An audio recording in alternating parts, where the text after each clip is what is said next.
So the campaign itself, in terms of the steering committee, and it requires very little money. It requires organizational energy. It requires the work of a growing number of partnerships and collaborations in the regional and sub-regional levels.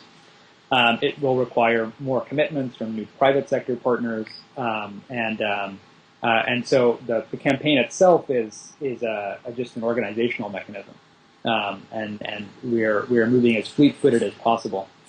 In terms of the actual projections for what the community health worker systems will take across sub-Saharan Africa to build, we're projecting that to be around $2.5 billion. Now, that's not new money. This is money that may already be being invested, but it needs to be made more effective, organized, and then there's a gap that exists to fill up the rest of the health worker systems that don't exist in critical areas.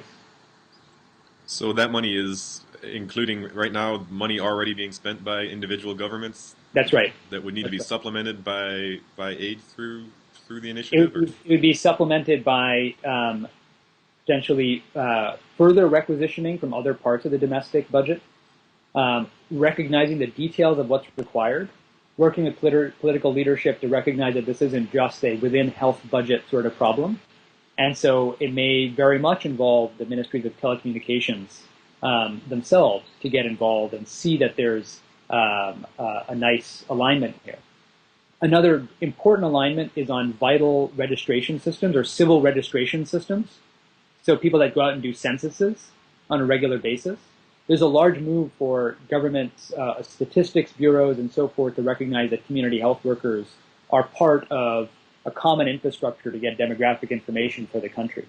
And so there's new money from within the domestic governments, there's prioritization within domestic governments, and then there's going to be a gap in the short term that aid will be very important to provide, and that aid may come from mechanisms like the Global Fund, like PEPFAR, like the World Bank.